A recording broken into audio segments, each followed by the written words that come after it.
시작을 해 보겠습니다.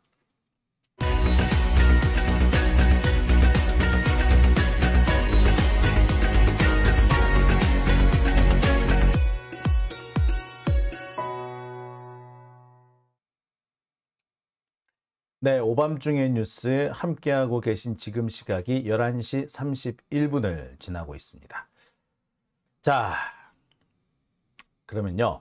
오늘 제가 준비한 첫 번째 주제부터 시작을 해보겠습니다.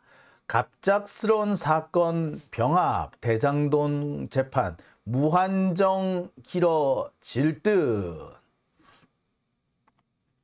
자, 오늘 제가 준비한 첫 번째 주제인데요. 참 이 얘기를 하려니까 참 갑갑하네요. 지금 이 대장동 재판이 상당히 많이 길어졌습니다, 사실. 대장동 본류 사건, 이른바 대장동 그 민간업자들과 유동규가 섞여 있는 대장동 이 본류 사건 같은 경우에는 이미 재판이 시작된 지 1년 반이 넘었습니다. 앞으로 서너 달만 지나면 딱 2년이 되거든요. 하지만 1심 판결이 안 나온 상태예요. 자, 지난해 10월에 갑자기 검찰이 재수사라는 걸 한다고 하면서 또 대대적으로 사건을 뒤집어 엎어가지고 정진상 실장, 김용 부원장을 기소를 했죠. 그리고 득달같이 이재명 대표까지 물고 늘어졌었습니다. 이른바 그 배임 혐의로 4천억이니 하는 배임 혐의로 물고 들어갔죠. 근데 제가 늘 얘기합니다만 어떤 정책을 결정을 했다. 또는 무슨 개발 허가를 내줬다. 이거 가지고 배임 혐의로 처벌을 한다는 거는 사실 역대껏 없었어요. 오죽했으면 검찰 내부에서도 그런 얘기가 나옵니다.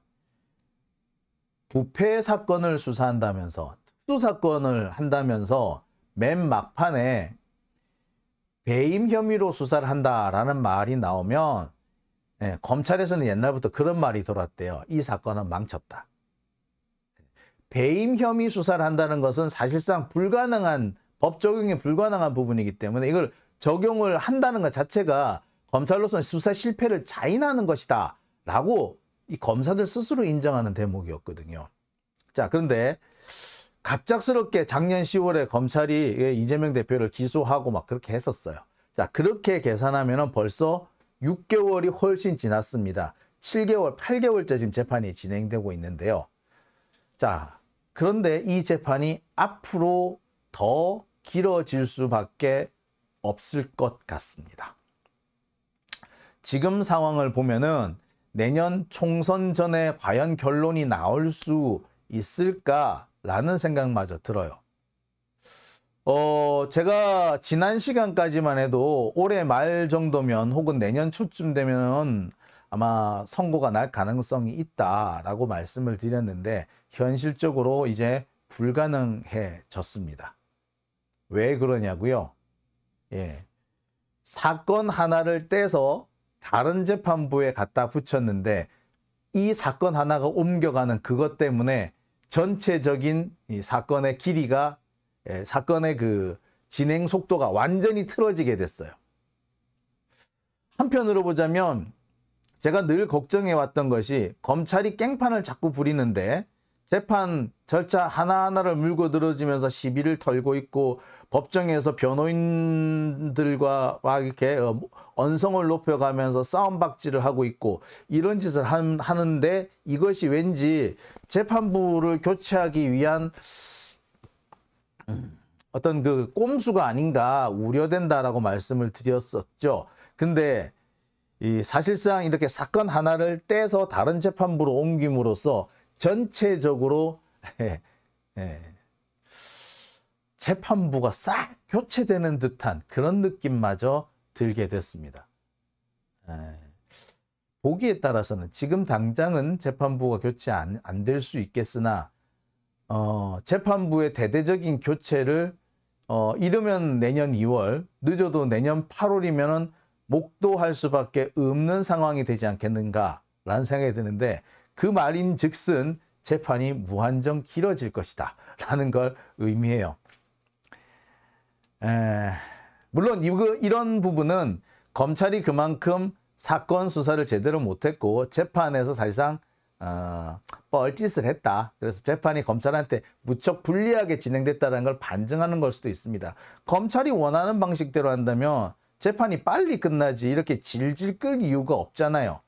재판을 하면 할수록 검찰에는 유리할 게 없기 때문에 최대한 시간을 끄는 겁니다. 그래서 검찰로서는 가장 타격이 적을 시점에 맞춰서 혹은 그렇게 시간을 끄는 가운데 새로운 반전 포인트를 찾아내가지고 뭐 사건을 조작한다든지 진술을 만들어낸다든지 해서 그렇게 해서 뒤집기를 시도할 수 있는 그런 여지마저 만들지 않은가 하는 생각마저 듭니다. 자, 곧바로 들어갈게요. 갑작스러운 사건 병합, 대장동 재판 결론 무한정 늦어진다. 자, 이 부분에 대해서 지금부터 설명을 드릴게요. 자, 오늘 정진상 전 정무조정실장, 민주당 정무조정실장에 대한 재판이 열렸습니다. 하루 종일 열렸어요. 오늘 재판은요, 유동규에 대한 증인신문이 벌어졌습니다. 유동규는요, 벌써 이 정진상 실장에 대한 재판에서 유동규의 증인신문이 지금 벌써 6번째인가 7번째인가 지금 되고 있어요. 그 사이에 몇 번씩이나 아프다, 힘들다, 어지럽다 라고 해가지고 증인신문이 중간에 계속 중단됐었고요. 급기야 유동규가 입원을 하는 바람에 한 3주 정도 증인신문 자체를 못했습니다. 그리고 3주 만에, 그러니까 지난주 금요일에 이 재판이 재개가 됐었죠. 자, 그런데 오늘 이 정진상 정무조정실장의 재판에서는 유동규의 증인신문이 있었고요. 유동규 증인신문이 오늘로써 이제 마무리가 됐습니다. 원래는 재판부에 직접 신문도 있을 예정이었는데 재판부 직접 신문은 없어지게 됐어요. 재판부가 바뀌었으니까 변경된 재판부에서 따져 물을 수밖에 없는 상황이 되는 거예요. 자, 왜? 아니, 이왕 넘길 거, 할 거는 다 마무리 짓고 하지. 왜 넘겨? 그리고, 자, 이게 왜 그렇게 되냐면요. 재판부가 바뀌어서 병합이 된다는 거는요, 경우에 따라서는 재판을 처음부터 다시 한다는 의미일 수도 있기 때문에 그렇습니다. 자, 일단 보겠습니다. 자, 정진상 정무조정실장의 혐의는요, 428억 약정. 아까 제가 조금 있다가 다룰 내용입니다만 428억 뇌물 약정설, 그 다음에 뇌물 1억 4천만 원을 받았다는 혐의, 이 두 가지입니다. 유동규는 이 부분에 대해서 뭐라고 주장하고 있느냐. 2013년 설과 추석, 2014년 설날 떡값 명목으로 돈을 건넸고 2013년 4월에는 9천만 원, 그 다음에 2020년 추석에 3천만 원 이렇게 돈을 줬다라고 주장을 합니다. 돈의 출처는 남욱이다. 근데 이 부분에 대해서 좀 많이 바뀌어요. 돈의 출처가 남욱이라고 했는데 돈의 출처가 누구인지 막 헷갈리기 시작해. 이거는 남욱이라 그러는데 이거는 남욱인가? 라고 했다가 이게 남욱인가? 했다가 이거는 남욱이 아닌 것 같은데 정민용인가? 라고 했다가 계속 바뀌고 있는 상황입니다. 그래서 계속 바뀐다라고 말씀을 드렸죠. 그래서 이제는 유동규의 진술이 바뀐다라는 얘기는 이제 말하기도 싫을 정도야. 너무나도 당연해. 법정에서 유동규 진술이 바뀌는 거는요, 이제 뉴스거리도 안 될 정도가 돼버렸어요. 오늘도 되게 많이 바뀌었어. 듣는데 참 미치고 발작 뛰겠더만 어떻게 좀 전에 했던 말하고 그렇게 충돌을 하나 싶은 경우도 있었어요. 예를 들어 이런 거예요. 정재창이라는 사람한테서 협박을 받아가지고 뭐 8억 얼마인가 몇 억 얼마를 뜯겼다 뭐 이런 부분이 나오는데, 자, 바로 그 부분. 협박을 처음에는 받았다라고 했다가 협박을 안 받았다라고 했다가 말이 바뀌어요. 오늘 하루 동안에 벌써 도대체 이 사람은 뭐 하자는 건지 모르겠어요. 좀 전에 한 말도 기억을 못하나 싶을 정도거든요. 그럼 어쨌거나 둘 중에 하나는 거짓말이라는 얘기가 되는 거죠. 자, 여튼 변호인들도요, 이제 또 유동규 말이 왔다 갔다 하고 조금 전에 했던 말하고 지금 하는 말하고 다르기 때문에 앵간한 거는 구체적으로 따지지도 않고 그냥 넘어가 이렇게 할 정도입니다. 그전에는 재판부도 이거는 아까랑 말씀하신 내용이 틀린데요 라고 꼭꼭 집어 주기도 했었는데 이제는 넘어가 버려. 또 틀리나 보다 이러는 거지 뭐. 자, 그런데요. 일단 여기서 제가 설명을 좀 드릴 게 있습니다. 앞으로 이 정진상 정무조정실장의 재판은 형사 32부를 떠나서 형사 33부로 옮겨갑니다. 유동규와 정진상이 같은 공동피고인으로 재판을 받았는데 사건 두 개가 분리됩니다. 그래서 정진상 실장은 이재명 대표와 함께 재판을 받게 됐어요. 이 대장동 사건은요, 크게 본류 사건, 정치자금 사건, 배임 사건 뭐 이런 식으로 나눠지게 되는데 형사 22부, 23부, 33부 이렇게 나눠져 있다고 말씀드렸습니다. 그래서 형사 22부는 이른바 대장동 본류 사건이라서 화천대유 횡령 배임 뇌물 사건, 그 다음에 이해충돌 방지법 사건이에요. 여기서 말하는 뇌물은 유동규에 대한 뇌물이에요. 자, 그리고 조병구 부장이 맡고 있는 사건은 김용과 정진상의 뇌물, 정치자금, 그 다음에 428억 약정에 대한 재판이 진행되고 있었고요. 형사 33부는 이재명 대표에 대한 재판이, 그러니까 이재명 대표의 그 배임 혐의에 대한 재판이 진행되고 있었어요. 그런데 이게 앞으로 어떻게 바뀌느냐? 김용 부원장은 그대로 남는데 정진상 실장은 1위로 옮겨가는 거죠. 1위로. 여기에서 1위로 옮겨가는 겁니다. 유동규도 여기에 그대로 남아요. 근데 제가 여기 유동규를 표시 안 한 이유는요. 유동규 재판은요. 앞으로 한동안 안 열릴 겁니다. 다른 사건의 결론이 나올 때까지 유동규 사건은 무한정 미뤄지게 됐어요. 이건 달리 말하자면 형사 22부가 갖고 있는 이 대장동 본류 사건도 상당 부분 시간이 뒤로 밀릴 수밖에 없다는 겁니다. 결국 여기 이 두 23부와 33부에서 결론이 어떻게 나느냐에 따라 가지고 본류 사건이라든지 이런 것이 다 달라지게 되는데 핵심은 지금까지 형사 23부 조병구 부장이 갖고 있다가 33부 김동연 부장으로 바뀌게 된 겁니다. 이 사람이 현재 이재명 대표와 정진상 실장을 모두 가져가게 됐기 때문에 사실상 이 재판이 핵심이 됐어요. 그전까지는 이 조병구 부장 재판부가 가장 핵심이었다면 재판이 핵심이 옮겨간 거죠. 그래서 사실상 재판부가 변경되는 효과를 나타냈다라는 거죠. 근데 이게 문제가 뭐냐면은 단순히 사건이 여기서 열로 옮겨간 게 문제가 아니고 이게 처음부터 다시 사건을 해야 된다는 겁니다. 조병구 부장은 오늘 뭐라고 얘기를 했냐면 재판의 효율적이고 신속한 진행을 위해서 사건을 이렇게 병합을 하기로 했다. 새 재판부, 앞서서 보여드렸던 이 새 재판부가 협의를 해서 그렇게 결정을 했다라고 얘기를 합니다. 하지만 효율적이고 신속한 진행이라고 보기에는 좀 어폐가 있어요. 재판을 사실상 처음부터 다시 하는 거나 다름없기 때문에 이 일정 무한정 길어질 수밖에 없게 됐습니다. 이게 왜 다시 하는 거냐면요. 자, 이렇게 재판이 그게 크게 세 단계로 나누는데 이게 이 사건이 1위로 넘어간다고 그랬죠. 예. 이렇게 바뀐다고 그랬죠. 자, 근데 이게 왜 재판이 무한정 길어지게 되느냐면 재판을 다시 해야 되기 때문에 그래요. 자, 정진상 실장의 사건이 23부에서 33부로 이렇게 옮겨가기 때문에 자, 이 정진상 실장 사건에서 재판 과정에서 진행됐던 증인신문이라든지 이런 것들은 이른바 재판부 갱신 절차를 밟아야 되는 그런 상황이 되어버립니다. 33부는 증인신문을 안 했잖아. 그리고 문제는 뭐 이재명 대표와 이게 병합이 돼버렸죠. 근데 이재명 대표 역시도 기존에 이미 진행된 증인신문이라고 하더라도 이재명 대표 입장에서 증인신문을 하나도 아직 안 했거든. 지금 이 이재명 대표는요, 지금 현재 재판 준비 기일이 진행되고 있는 상황이에요. 그러니까 이재명 대표는 지금부터 증인신문을 다시 해야 되는 거야. 그러면 정진상 실장은 그 재판이 진행되는 걸 계속 볼 수밖에 없게 돼 있어요.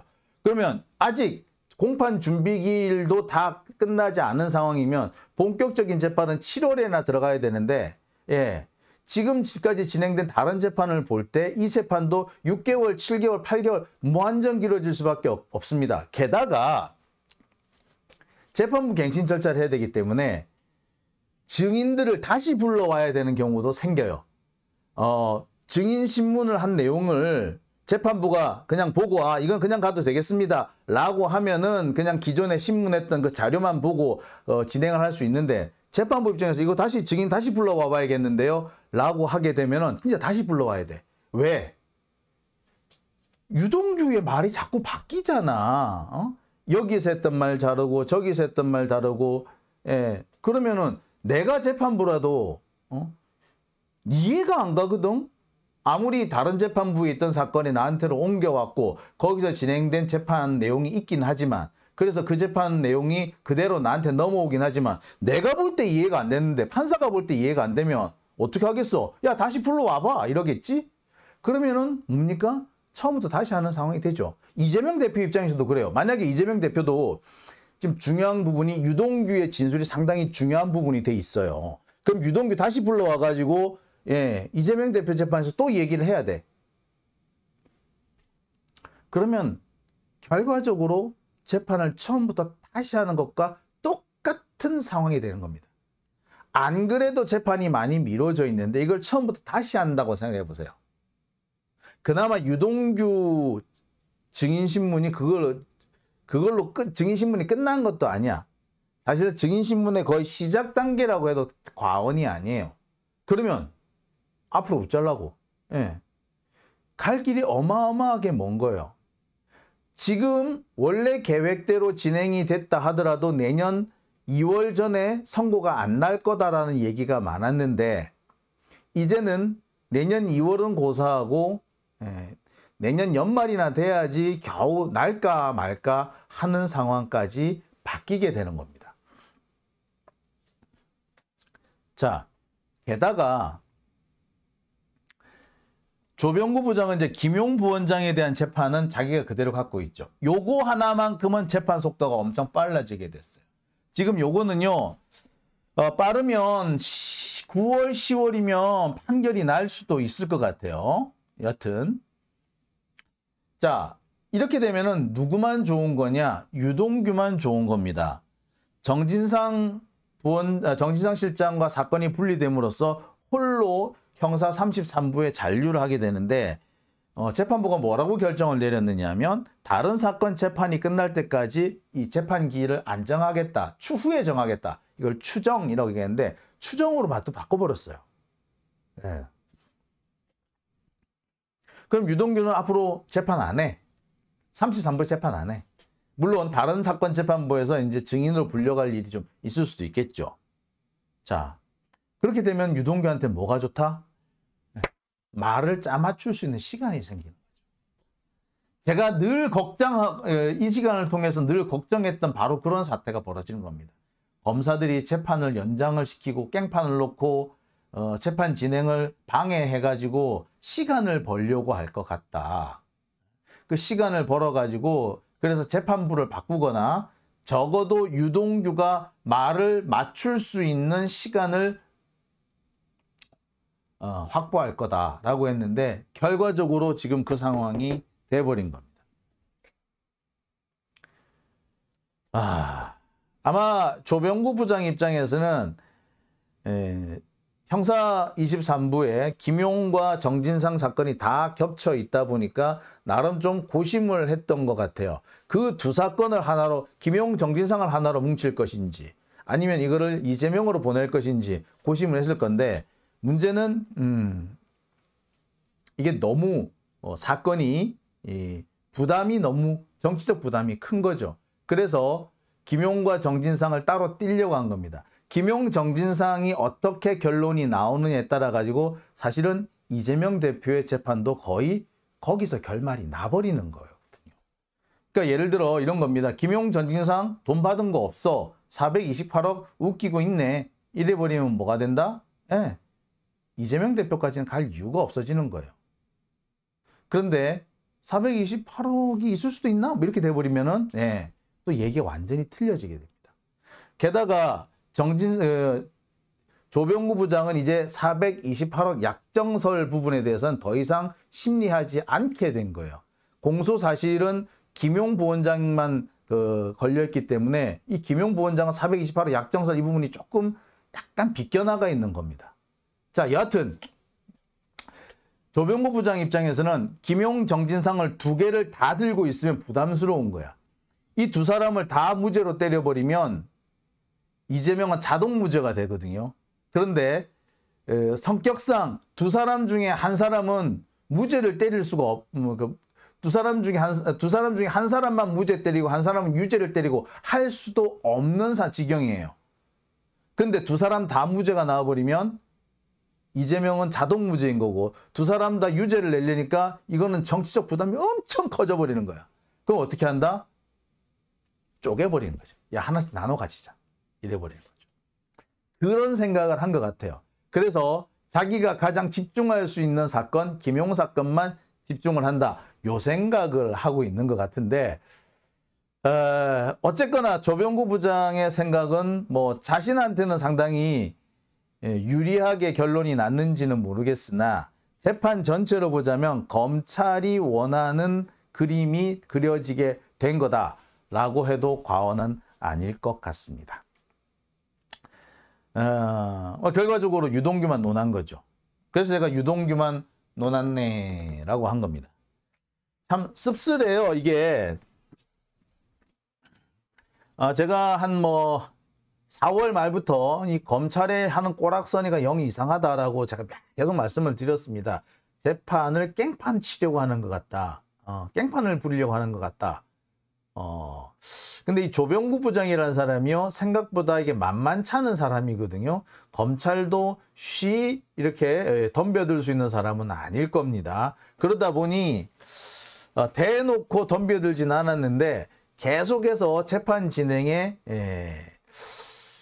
좀 어려움을 만들었다, 야기를 시켰다라고 해야겠죠. 그래서 유동규를 갑자기 병원에 입원을 시킨다는 등, 갑자기 법정에서 소리를 지르고 변호인과 싸움을 한다는 등 이런 일들이 벌어진 거예요. 그래서 그 과정을 보면서 이거 자꾸 재판부를 바꾸려고 하는 것 같네, 시간을 끌려고 하는 것 같네 라고 제가 말씀을 계속 드렸는데, 그래서 참 불안하다고 했는데, 왜 슬픈 예감은 틀린 적이 없는지 모르겠습니다. 그렇죠. 저로서도 참 이게 참. 자, 기차로님, 쪼갠다고 없는 죄가 만들어지나요? 그랬으면 좋겠습니다. 느티나무님, 깽판 치면 공소기각이지 무슨 좌고우면이야. 그러게, 이게 정상이거든요. 참. 이바다님, 한동훈이 하는 거 보세요. 이게 이게 나라냐. 그럽니다. 자, 스파리아님이죠. 오늘 뉴스썰에서는 판사들이 이재명 손을 들어줬다는데 이게 무슨 말이냐고. 이게 지난 재판까지 얘기죠. 오늘 재판 얘기는 아닙니다. 오늘은 이재명 대표 재판이 없었어요. 근데 지금 손을 들어주고 자시고 할 수 있는 여건은 일단은 아닙니다. 근데 사실 이런 건 있어요. 재판이 무한정 길어진다고 그랬죠. 재판이 왜 길어질까요? 검찰의 뜻대로 검찰이 만들어 놓은 그림이 법정에서 안 만들어지는 거예요. 검찰은 나름대로 열심히 준비를 했는지 모르겠으나 증인이나 증거나 이게 너무 허술하고 서로 따로 놀면서 혐의 입증에 실패를 한 거예요. 근데 이게 정치적으로 상당히 부담이 큰 사건이죠. 따라서 정치적으로 가장 여파가 적을 시점에 가서 결론을 내려주도록 유도할 수밖에 없죠. 이런 얘기를 해야 된다는 게 참 슬픕니다. 검찰은 정치적 여파를 생각하지도 않고 국회고 어디고 마구 쳐들어가는데 법원은 그 여파까지 다 생각해가지고 눈치 봐가면서 빨리 내려야 될 재판조차 내리지 않고 단죄를 해야 될 검사들을 단죄하지 않는 그런 상황이 되는 건데, 결과적으로 검사들이 날뛰고 설치는 그래서 그런 결과가 아닌가 생각이 드네요. 자, 이렇게 되면 최종심 최종 확정 판결은 몇 년이 걸릴지 윤석열 재임 중에 안 날 수도 있어요. 여러분 혹시 사법농단 사건, 양승태 사법농단 사건 기억하십니까? 이 양승태 사법농단 사건 지금 어떻게 결론 났는지 혹시 아세요? 예. 아직까지 1심이 안 끝났습니다.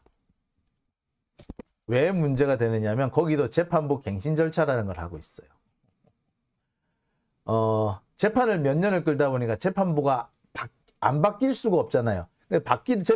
재판부가 바뀌면은, 예, 그동안에 있었던 일들을 다 다시 한번 되새김질을 해야 되는 상황이 생겨요. 그걸 재판부 갱신 절차라 그러는데, 역대 있었던 그 증인신문을 그거 다 갖고 와가지고 싹 다 법정에서 다시 한번, 예, 리바이벌, 녹음 테이프 다 틀어봐요. 얼마나 시간이 많이 걸리겠습니까? 안 그래도 이 사법농단 사건 양이 많은데 뿐만 아닙니다. 검찰이 증거랍시고 막 이것저것 막 신청을 해놨는데 그 증거 하나하나 다 보고 있어요. 그래서 예를 들어서 10,000페이지짜리 무슨 문건이 있다. 그럼 10,000페이지를 다 법정에서 다 읽어요. 아직까지 1심 안 끝났어. 이렇게 되지 말라는 보장이 없는 거죠. 이러다가 윤석열 물러나고 이재명 대표가 만약에 대통령에 당선이 돼버리면 그 재판은 또 이제 완전히 나가리지. 야, 참 그렇습니다. 예. 자, 오밤중의 뉴스 오늘 제가 준비한 첫 번째 주제는 여기입니다. 동네 길냥아비님, 이번에 민주당이 총선에서 압승해서 판사들 탄핵시키는 법도 개정하고 나라를 개혁해야 할 듯하다고 하셨습니다. 그렇습니다. 예, 참. 아이고, 참 우리 갈 길이 멀다는 거 참 새삼 느낍니다. 우리가 87년 6월 이후 36년 동안 우리가 민주주의를 위해서 투쟁을 해왔는데, 민족의 자주와 통일을 위해서 투쟁을 해왔는데, 민중들이 사람답게 사는, 예, 사람 사는 세상을 만들기 위해서 그렇게 박이 터져라 싸워왔는데, 그간 이뤄놓은 게 하나도 없구나. 앞으로 가야 할 길이 여전히 멀구나. 그런 자괴감이 자꾸 드네요. 예. 하지만 우리가 이뤄낸 거 정말 많습니다. 하지만 많이 이뤄냈어요. 앞으로 가야 할 길이 좀 멀긴 하지만 이런 문제들이 어쩌면 한 방에 풀릴 수도 있습니다. 고려 문벌 사회의 그 모순이 뭘로 풀립니까? 예, 조선의 개국으로 완전 확 풀려버리죠. 우리도 이성계의 역성혁명과 같은 일들이 벌어지지 말라는 보장 없지 않습니까? 어느 날 갑자기 이성계가 임금이 됐듯이 우리한테 어느 날 갑자기 새로운 세상이 열리지 말라는 그런 보장도 없는 거 아닐까요? 예. 꿈을 가지고, 예, 함께 꿈꾸는 사람이 계속 늘어나면요, 그 꿈은 현실이 된다라고 우리 노회찬 전 의원이 말씀드린 적 있죠? 예. 바로 그런 마음을 가지고 늦더라도 뚜벅뚜벅, 예, 힘들더라도 뚜벅뚜벅 걸어갔으면 하는 마음 가져봅니다. 자, 안인숙님, 아까 보니까 빨간아재 방송에도 계시던데 여기도 오셨네요. 네, 감사합니다. 자, 줄리는 개도 좋아하고 개고기도 잘 먹고 님도 오셨네요. 반갑습니다. 자, 첫 번째 순서는 여기까지 하고요. 이어서 두 번째 순서로 넘어갑니다. 국유화 폐간 어떤 대통령도 할 수 없는 일인데 감히 제가 어떻게 그런 말을 한다는 것입니까? 이치에 닿지 않는 말을 가지고 사람을 이렇게 몰약해서는 안 됩니다.